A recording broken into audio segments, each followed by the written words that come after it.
SLT within online learning සහ online working සඳහා ඇදහිය නොහැකි data දීමනා GB 30ක් රුපියල් 195යි GB 100ක් රුපියල් 490යි අඩුම මිලට වැඩිම data SLT වෙතින් නව sunlight sakura දැන් දික්කල් පවතින sakura මල් සුවඳින්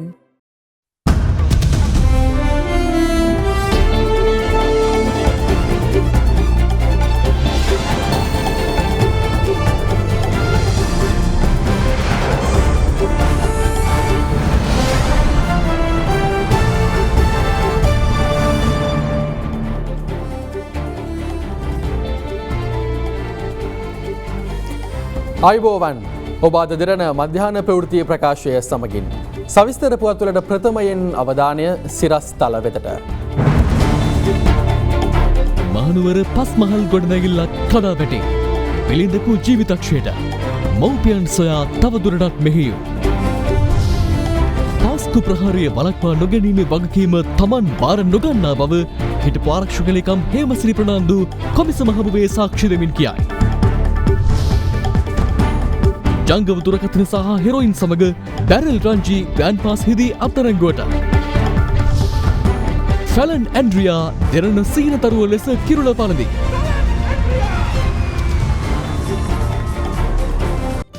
ඇල්කොහොල් අඩංගු හෑන්ඩ් සැනිටයිසර් භාවිත කරන්න. ලෙඩ රෝග ඇති කරනු විෂ බීජවලට එරෙහිව සටන් කරන්න. හඳුන්වා දීමේ මිල රුපියල් 350යි.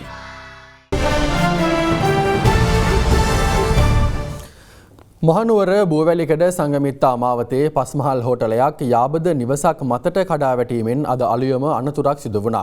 මෙම අනතුරින් මාස එකහමාරක් පමණ වයසැති බිලිඳෙකුට දිවි අහිමි වූ අතර සුන්බුන්වලට යට වූ බිරිඳාගේ මව්පියන් සොයා තවදුරටත් මෙහෙයුම් ක්‍රියාත්මක බව යුද හමුදා 11 වන සේනාංකයේ සේනාංකාධිපති බ්‍රිගේඩියර් සාරද සමරකෝන් මහතා සඳහන් කළා. මහනුවර නගරයේ සිට කිලෝමීටර් 2ක් පමණ දුරින් පිහිටා ඇති බූවැලිකඩ ප්‍රදේශයේ සංගමිත්තා මාවතේ හෝටලයක් හදිසියම කඩා වැටී තිබුණේ අද අලුයම 5ට පමණ. කඳු බෑවුමක පිහිටි පස්මහල් ගොඩනැගිල්ලක් වූ එම හෝටලය ඊට පහළින් පිහිටි නිවසක් මතට පතිත වී තිබුණා.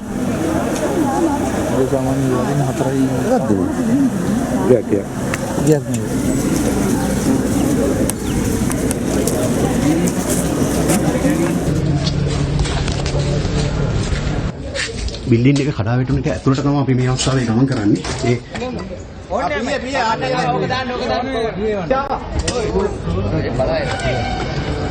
ආසන්නයේම තියෙන නිවසකට සිදු වෙලා තියෙන හානිය. උදේ 5ට විතර මෙතන තට්ටු පහක ගොඩනැගිල්ලක් පහලට පෙරලිලා තවත් ගොඩනැගිල්ල දෙකක වැදිලා එක ගොඩනැගිල්ලක හෝටලේ පිටිපස්සේ ඒගොල්ලෝ පදිංචි වෙලා ඉන්න කොටසට පැත්තක් කඩාගෙන ඒකට හිර වෙලා තියෙන කොන්ක්‍රීට් කඩාගෙන ඒ ගොඩනැගිල්ල කඩා වැටීමෙන් මේ දැන්ට මේ විවිධ හානි සිදු වෙලා තියෙන නිවසට අමතරව තවත් නිවසක තවත් ගොඩනැගිල්ලක තට්ටු දෙකකට වැටෙනකොට වැදිච්ච පාරත් එක්ක සුළු වශයෙන් හානි වෙලා තියෙනවා. ඊට අමතරව මේ කන්දක් කොටසක් නිසා තවත් නිවාස වලට පැල්ම බලපාලා තියෙනවා බව පේනවා. ඒ නිසා මෙතන පුළුවන් තරම් ඉල්ලන්නේ මහ ජනතාව මේකට අනවශ්‍ය විදියට එන්න එපා බලන්න. මේක බලන්න වෙලාවක් නෙමෙයි. අනතුරත් සමග පහළ නිවසේ සිටි 5 දෙනෙකු සුන්බුන් වලට යට වුණා. මෙලෙස අනතුරට ලක් වුණේ එම නිවසේ පදිංචිව සිටි අමුසැමි යුවලක් ඔවුන්ගේ මාස එකහමාරක් පමණ වයසති බිරිඳා සහ තවත් කාන්තාවන් දෙදෙනෙක්. ඉන් කාන්තාවන් දෙදෙනා අනතුර සිදු වූ අවස්ථාවේදීම බේරා ගැනීමට ප්‍රදේශවාසීන් සහ පොලිසිය නිලධාරීන්ට හැකිව තිබෙනවා. පාන්දර පහට විතර වගේ පහක් කියන්නේ පස්සේ ගන්නවයි පහ කියලා ගන්න. දිදීස් කාල කඩා වැටුණා. ඊට පස්සේ මං ජනේලේ ගාව හිටුවේ ඇඳේ තමයි හිටියේ. මගේ ගාව යහපැත්තෙන් හිටියා මේ දුවෙක්. ඒ දුව නැන්දා කිව්වා ඊට පස්සේ එතකොට කොන්ක්‍රීට් එක කඩාගෙන වැටිලා. අපිට මොකද උනේ කියලා දන්නේ අපි ජනේලේ ගාවට පස්සේ කෑ ගැහුවා කාටවත් දෙවි ඇවුන්නේ ගොඩ කෑ ගැහුවට පස්සේ අර මගේ ෆෝන් එක හොඳ වෙලාවට ළඟ තිබුණා. ඒකට කෝල් ගත්තා මේ 119 ගැහුවා. ඊට පස්සේ ටක් ගාලා පොලිසියෙන් කට්ටිය ආවා ඇවිල්ලා ලන්වත් දාලා අපි දෙන්න නම් බාගත්තා. අපි දෙන්න ලන්වේ ඉන්න කල්ලාට ආවා. අයහ පැත්තේ කාමරේ තමයි පුතයි දුවයි බබයි හිටියේ. මං හිතපු තැන වාගේ තමයි වැහිලා නැති. අනිත් ඔක්කොම වැහිලා තිබ්බේ වැටිච්ච. ඒ බිත්ති කඩන් වැහිලාද මොනවා ඇවිල්ලා නැහැ. වාප්පා. ඒක හෝටලයක්ද? ඔව්. හෝටලේ මේ කවුරුත් මේ ආගන්තුකයෝ ගෙස්ට්ලා නැවතලා හිටියේ නැහැ. මේ දවස්වල නෑ. ඉතින් අර කොරෝනාවෙන් පස්සේ නෑ මේක ටුවරිස්ට් එක. යුද හමුදා 11 වන සේනාංකයේ සේනාංකාධිපති බ්‍රිගේඩියර් සාරද සමරකෝන් මහතාගේ ප්‍රධානත්වයෙන් යුත් යුද හමුදා නිලධාරීන් කණ්ඩායමක් සෙසු පිරිස් මුදා ගැනීම මෙහෙයුම් ආරම්භ කළා. ඒ අනුව සුන්බුන් වලට යට වූ බිලිඳා සොයා ගැනුණු අතර බිලිඳාව මහනුවර ජාතික රෝහලට ඇතුළත් කිරීමෙන් පසුව ජීවිතක්ෂයට පත් වුණා. ඉක්මනට ඇම්බියුලන්ස් එකට දෙන්න ළමයාව ටක්ගාලා නෑ එක්කෙනෙක් මරයි යන්නේ. සුන්බුන් වලට යට වූ බිලිඳාගේ මව්පියන් සොයා තවදුරටත් මෙහෙයුම් ක්‍රියාත්මකයි.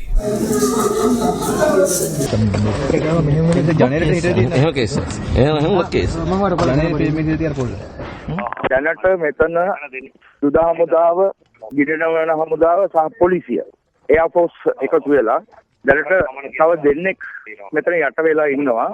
ඒ දෙන්නම එළියට ගන්න උත්සාහ කරමින් ඉන්නේ. මෙතන ඔක්කොම ගෙදර ඉඳලා තියෙනවා 5 දෙනෙක්. අන්තිමට ගත්ත බබා නමුත් එයාත් දැනට ජීවතුන් අතර නැහැ. දෙන්නෙක් අරගෙන තියෙනවා පණ පිටින් අවුරුදු 60ක සහ අවුරුදු 21ක වගේ ගැහැණු අය දෙදෙනෙක්. ඒ දෙන්න නිර්පාදිතව ඉන්නවා. අනෙක් දෙන්න හස්බන්ඩ් ඇන්ඩ් වයිෆ් ඒ දෙන්නම ගන්න උත්සාහ කරමින් ඉන්නවා. ඒක ටිකක් අමාරු කාර්යයක්. නමුත් ඒක දිගටම කරගෙන යනවා. මොකද ඒ දෙන්නම එළියට ගන්න. ගොඩනැගිල්ල ගිලා බැසීම සිදු වූ ස්ථානයේ සිටින අප මහනුවර ප්‍රදේශීය වාර්තාකරු චන්දන උඩුවාවල දැන් මෝජෝ තාක්ෂණය ඔස්සේ සම්බන්ධ කරගන්නවා. එම ස්ථානයේ මේ වන විට සිදුවන මෙහෙයුම් වල නවතම තත්ත්වය දැන ගැනීම සඳහා චන්දන අයිබෝන්.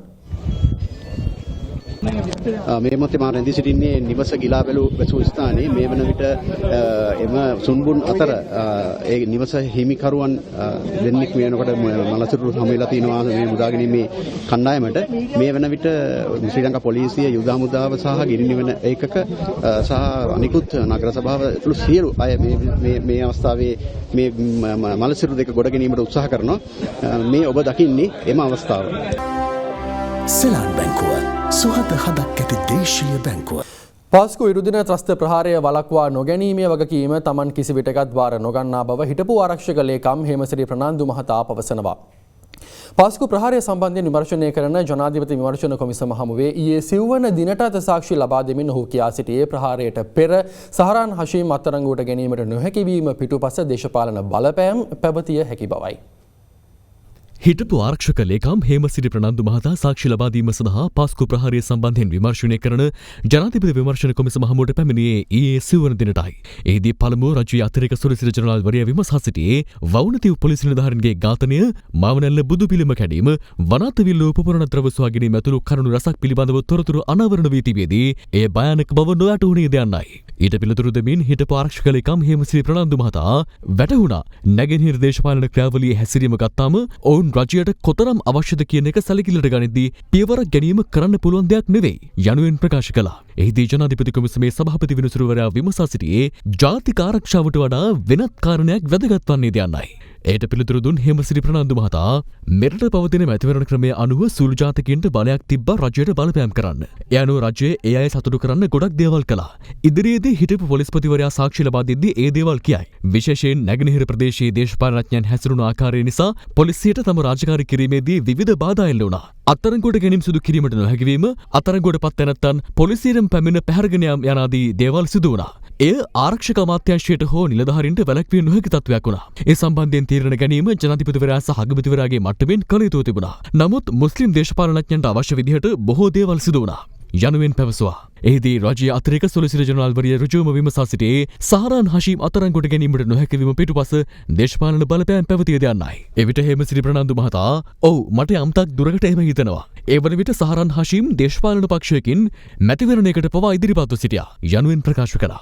මුස්ලිම් තරුණයින් රැඩිකල් වීම සම්බන්ධයෙන් රාජ්‍ය බුද්ධි සේවයෙන් ලබා දී තිබූ වාර්තා ආරක්ෂක කවුන්සිලේ අවධානය යොමු කරන විට ඒ සම්බන්ධයෙන් ජනාධිපතිවරයාගේ ප්‍රතිචාරය වුණේ කුමක්දයි රාජ්‍ය අතිරේක සොලිසිටර් ජනරාල්වරිය විසින් මෙහිදී විමසනු ලැබුවා.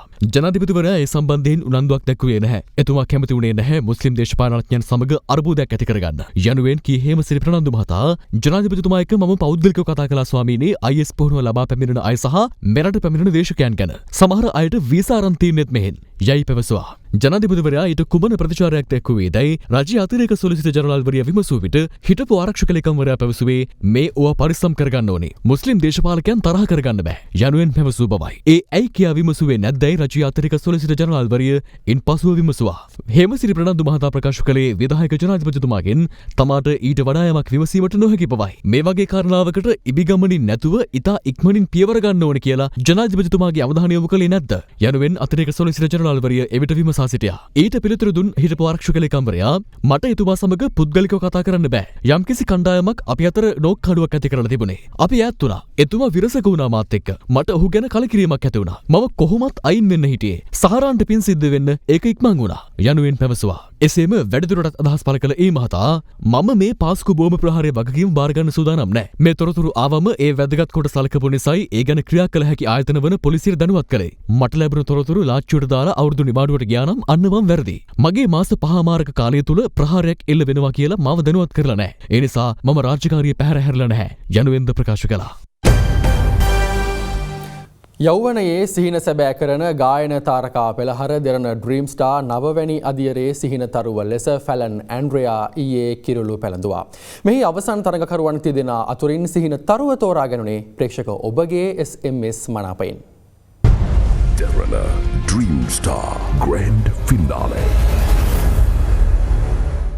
යෞවනයේ සිහින සැබෑ කරන දෙරණ ඩ්‍රීම් ස්ටාර් මෙවර පැවැත්වුණේ අකණ්ඩව නවවන වරටයි. දහස් සංඛ්‍යාත තරගකරුවන් පිරිසක් දක්ෂ ප්‍රවීණ විනිසුරු මඩුල්ලක විනිශ්චයට භාජනය කිරීමෙන් තෝරා ගන්නා ලද 55 දෙනෙකු ඩ්‍රීම් ස්ටාර් අවසන් වටයට පිවිසි අතර ඉන් 30 දෙනෙකු රසික මනාපය මත අවසන් මහා තරගයට සුදුසුකම් ලැබුවා. ඔවුන් අතරින් සිහින තරුව කිරුණේ හිමිකරු තේරීමේ අවසන් මහා තරගය ඊයේ පැවැත්වුණේ මහර්ගම ජාතික තරුණ සේවා සභා ශ්‍රවණාගාරයේදී. ගායන තාරකා පෙළහර Derana dream star season 9 Gihan Bandara Fallon Andrea සහ නුවන්දිකා සේනාරත්න කිරුළ සඳහා තරගවැදුණා.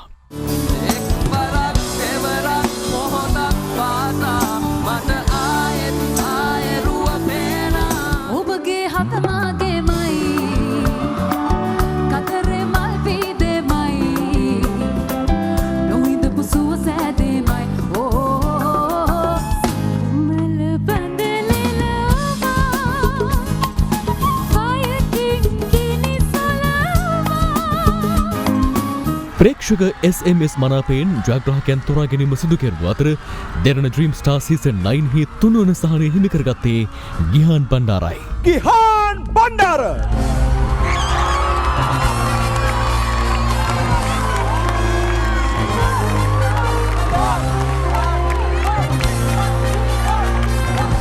මේ අනුව නුවන්දිකා සේනාරත්න සහ ෆැලන් ඇන්ඩ්‍රියා සිහින තරුව කිරුළ වෙත සමීප වූ අතර වැඩිම මනාප හිමි කර ගනිමින් ශ්‍රී ලාංකේය යෞවනයේ සිහින තාරකාව ලෙස අභිෂේක ලැබීමට ෆැලන් ඇන්ඩ්‍රියා සමත් වුණා. ෆැලන් ඇන්ඩ්‍රියා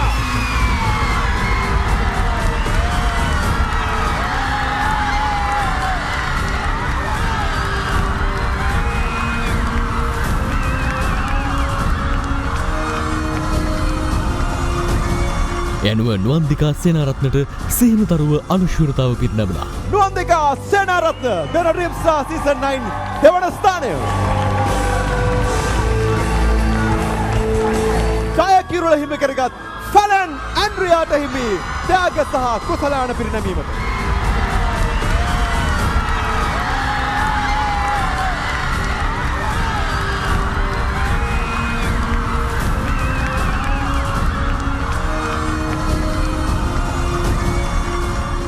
ජයග්‍රාහකයින්ට රුපියල් ලක්ෂ 200කට අධික වටිනාකමකින් යුත් ත්‍යාග මෙහිදී පිරිනැමුණා. කිරුළ දිරු ජයග්‍රාහකයාට රියලිටි ඉතිහාසයේ පිදින දැවැන්තම ත්‍යාගය ලෙස රුපියල් ලක්ෂ 150ක් වටිනා සුඛෝපභෝගී නිවසක් මෙවර සිහිනතරුව වූ ෆැලන් ඇන්ඩ්‍රියාට හිමිවීම විශේෂත්වයක්.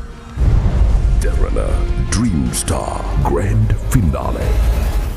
බස්නාහිර පළාතේ අද උදෑසන සිදු කළ වැටලීමකදී හෙරොයින් සම්බන්ධයෙන් ප්‍රධාන සැකකරුවෙකු වන මොහොමඩ් ෆාරුක් හෙවත් බැලල් රංජී නැමැත්තා අද අත්අඩංගුවට ගෙන තිබෙනවා.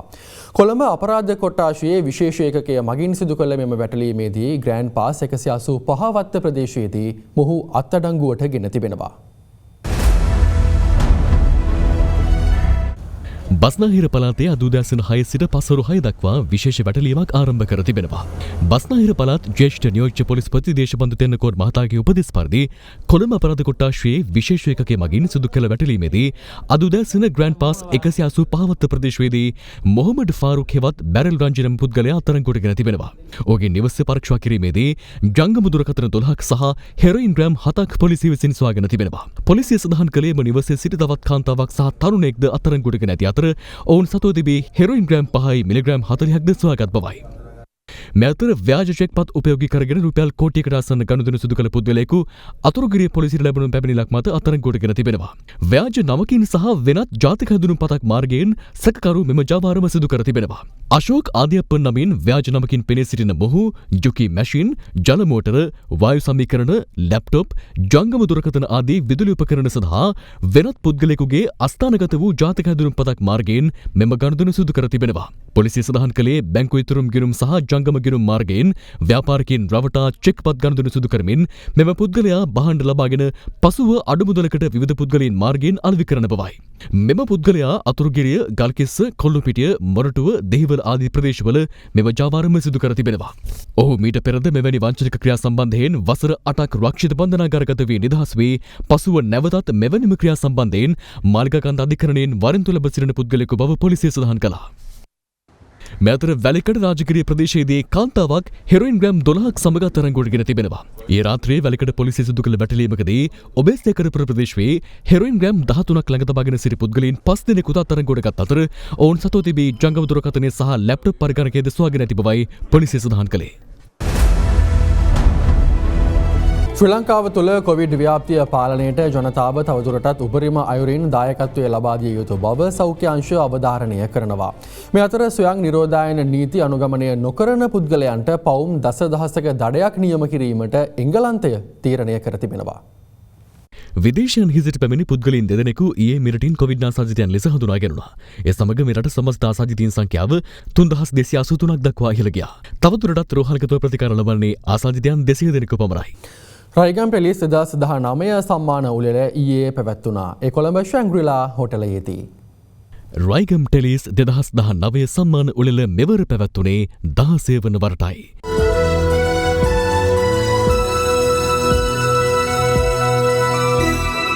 මෙහිදී ජනප්‍රියම නළුවා සම්මානය ටීවී දෙරණෝසේ විකාශය වන දෙවැනි ඉනිමටලි නාට්‍යයේ අනුහාස්ගේ චරිතයට පනපවන රවීන් කනිෂ්ක විසින් දිනාගනු ලැබූ අතර ජනප්‍රියම නිළිය ලෙස ශලිනි තාරකා සම්මානයට පාත්‍ර වුණා. රයිගම් ටෙලි සම්මාන උළෙලේ ජනප්‍රියතම ටෙලි නාට්‍ය තාරකාව බවට පත්වනවා. ඇය වසරේ විශිෂ්ටතම නිලිය සම්මානෙන්ද පිදුම් ලැබූ අතර මෙලෙස එම සම්මාන දෙකෙන්ම එකවර නිලියක පිදුම් ලැබුවේ වසර 24කට පසුවයි. ඇත්තරම ගොඩාක් සතුටුයි. විශිෂ්ටතම නළුවා සම්මානය ආනන්ද කුමාර විසින් හිමි කරගනු ලැබුවා. එහිදී ටීවී දෙරණ සම්මාන රසක් දිනාගත්තා. වසරේ විශිෂ්ටතම රූපවාහිනී වාර්තා වැඩසටහන සඳහා වූ රයිගම් ටෙලිස් සම්මානය දිනා ගැනීමට කේසී සාරංග නිර්මාණය කළ කන්දකාඩු මතට එරෙහිව වාර්තාමය වැඩසටහන සමත් වුණා. රයිගම් ටෙලිස් 2019 වසරේ විශිෂ්ටතම රූපවාහිනී ක්‍රීඩා වැඩසටහන සඳහා වූ රයිගම් සම්මානය ටීවී දෙරණ වෙනුවෙන් රයන් උද්දික සහ පද්ම කුමාර කරුණාරත්න නිර්මාණය කළ එයාටෙල් ෆාස්ටෙස්ට් බෝලර් වැඩසටහනට පිරිනැමුණා. වසරේ විශිෂ්ටතම රූපවාහිනී සම්ප්‍රවේශක එමෙන්ම වසරේ විශිෂ්ටතම රූපවාහිනී ඉංග්‍රීසි සම්ප්‍රවේශක සඳහා වූ සම්මානය ටීවී දෙරණ වෙනුවෙන් මහේෂ් ජොනි විසින් දිනාගනු ලැබුව අතර ඔහු වෙනුවෙන් වසන්ත නානායක්කාර සම්මානය බාරගත්තා. දිලූක ප්‍රසාද් දෙරණ නාලිකාවේ විකාශය වූ ටෙලි චිත්‍රපටකරණය නිර්මාණය කරමින් දැක් වූ කුසලතාව සහ ප්‍රයත්නය උදෙසා වූ ජූරියේ කුසලතා සම්මානය දිලූක ප්‍රසාද් හට හිමි වුණා. රාවණ ටෙලිනාට්‍යයේ තේමා ගීත රචනා කිරීම වෙනුවෙන් මණ්ඩක සජිත් දිල්පහන් පෙරේරා පරීක්ෂණාත්මක නිර්මාණකාරය උදෙසා ජූරියේ විශේෂ අගයීම් සම්මානයෙන් පිදුම් ලැබුවා. විශිෂ්ටතම ටෙලිනාට්‍ය අංගරචනය සඳහා වන රයිගම් ටෙලිස් සම්මානය දිනාගත්තේ ටීවී දෙරණ නාලිකාවේ විකාශය වූ රාවණ ටෙලිනාට්‍යයේ අංගරචනය ශිල්පී බුවනක රණවකයි. කලාකරුවෙකුට ජීවිතයේ එක්වරක් පමණක් හිමිවන ප්‍රතිභා ප්‍රභා ගෞරව සම්මානය මෙවර පිරිනැමුණේ සුමිත්‍රා පීරිස් මහත්මියටයි.